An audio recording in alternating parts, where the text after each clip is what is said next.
og þá komið að 6. lið að dagskrá, reglum Akureyrarbæjar stofnframlög, til máls tekur bæjarfulltrúi Guðmundur Baldvin Guðmundsson.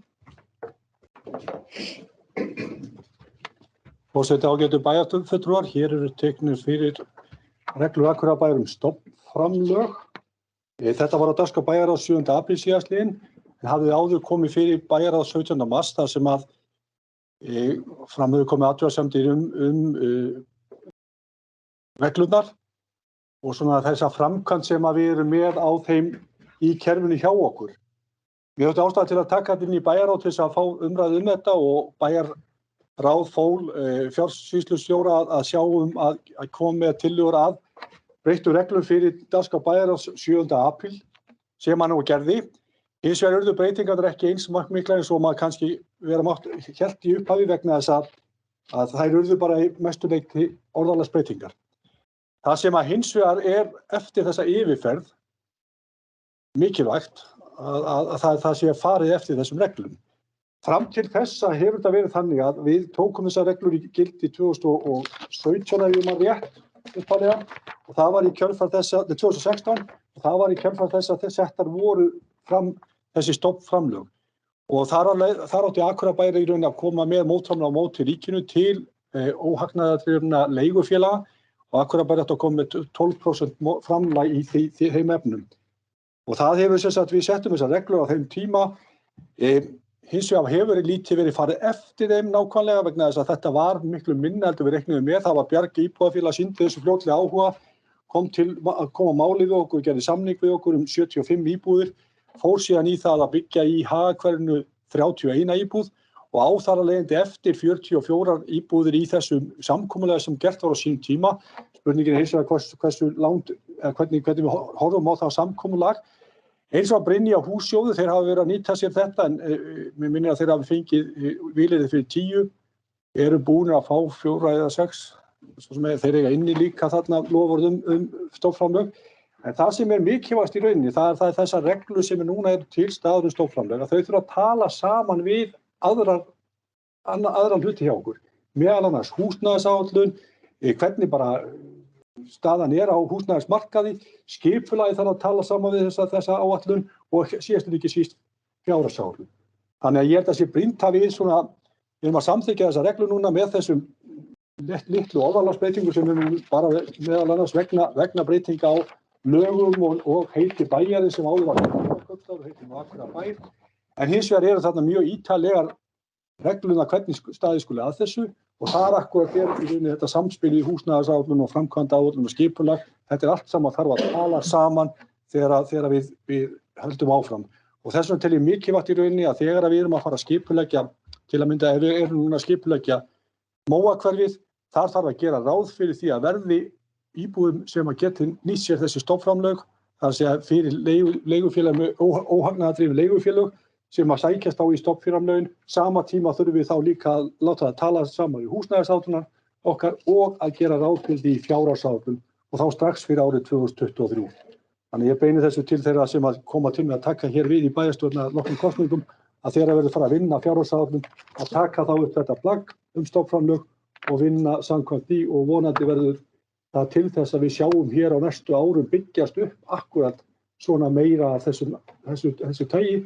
Þess að óhagnaðardrifin leigufélög eru að mínum mati næsta stig sem á að taka við af félagslega kerfinu okkar og við vitum það að það fólk í félagslega kerfinu sem kemst ekki út til því vegna þess að það svo hátt stökk frá félagslega kerfinu yfir á almenna leigumarkað og þessi stofnframlög og óhagnaðardrifin félög voru akkurat ætlað til að mæta þessum hópi.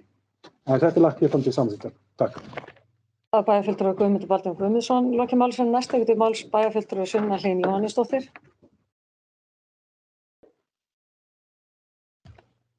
Forseti, ágætu bæjarfulltrúar. Ég langar bara að þakka Guðmundi Baldvin fyrir góða kynningu og ég raunin bara komin hérna upp til að bara taka undir hans orð og í framhaldi af þessari umræðu langar mig að hvetja okkur hér sem mögulega erum að taka við í vor að við skoðum það alvarlega, setja fjármagn í næstu fjárhagsáætlun í stofnframlög og íhuga vel hvar skipulagi við myndum helst vilja sjá almennar leiguíbúðir.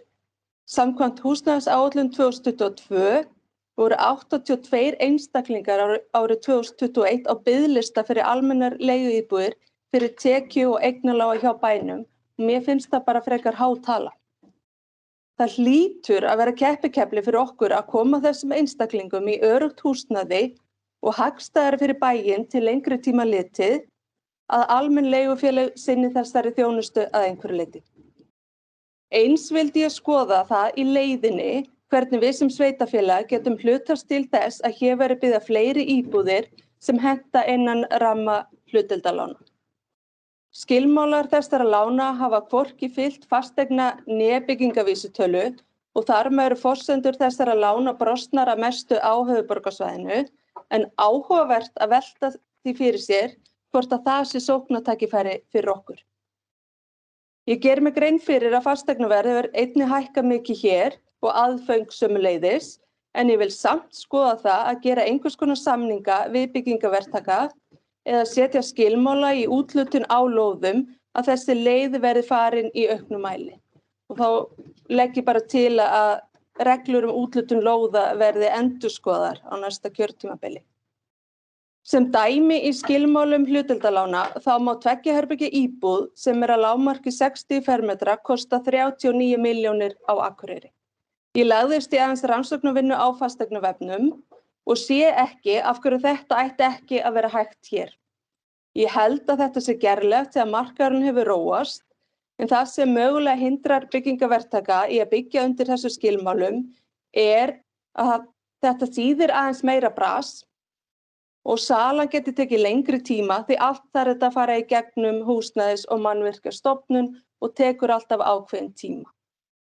Auk þess sem lóðaframboð verður verið til staðar og þar verður við að standa okkur betur. Ef það er ekki hægt að byggja undir þessu skilmálum, þá er ég bara hrædd að unga fólki okkar muni bara hanga inn á okkar heimilum langt fram á fertugsaldur. Auk þess ég sé þetta sem tækifæri til að létta á félagslega íbúðarkerfinu. Takk fyrir mig. Það er bæjarfulltrúi Sunna Hlín Jónasdóttir, lokið máli sínu, orðið er laust. Næst máls bæjarfulltrúi Hilda Jana Gísladóttir.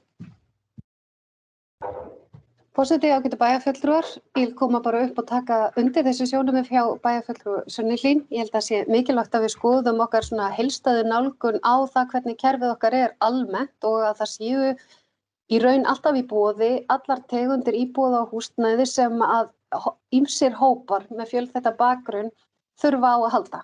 Og þar skiptir félagslega íbúðakerfið okkar að sannarlega máli sem og stofnframlögin og þá óhagnaðardrifnu félögin sem og aðrar lóðir, hvort þær heita einbýlislóðir eða einbýlishúsalóðir eða fjölbýlishúsalóðir eða til atvinnuuppbyggingar.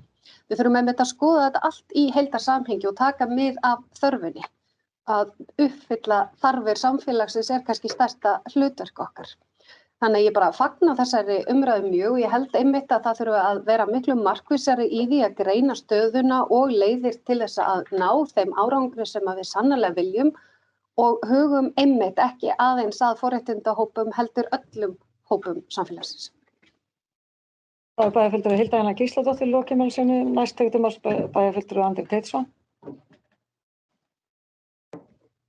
Forseti, ágætu bæjarfulltrúar, ég vil þakka fyrir góða umræðu og ég tek undir það er mikilvægt að hérna í bænum sé framboð á leiguhúsnæði og húsnæði til kaups fyrir alla hópa eftir aldri og tekjum og hjúskaparstöðu og svo framvegis. Og sennilega er tækifæri fólkið í því fyrir okkur hérna fyrir norðan eins og bæjarfulltrúi Sunna Hlín nefndi að hér eru aðstæður en þá mögulegar fyrir hlutdeildarlánakerfið vegna þess að fasteignaverð hér er undir þeim mörkum sem að lögin gera ráð fyrir. Og svona kannski rétt til gamans þá vil ég benda á einn mögulegan kaupendahóp að fasteignum á Akureyri sem að er börnin okkar og fleiri sem eru búsett tímabundið í Reykjavík og eru á leigumarkaði, eiga mögulega eitthvað smávegis sparifé en sem er þá bara að brenna upp í bönkunum núna en jafnframt ekki vinnandi vegur fyrir þau að kaupa íbúð í Reykjavík. Þannig að þá er kannski skásta leiðin fyrir þau að einhvern veginn að verja sig gegn öllum þessum verðhækkunum og óðaverðbólgu og öllu saman með því að öngla saman fyrir íbúð á Akureyri og þá er líka kannski miklu líklegra að þau koma einhvern tímann heim aftur. Bara svona smá hugsun sem ég vildi deila með ykkur. Takk. Bæjarfulltrúi Andri Teitsson lokið máli sínu orðalaust. Þar sem fleiri hafi ekki hvað sér hljóðs, þeir sem geta samþykkt endurskoðaðar reglur, gefið merki. Það eru 11.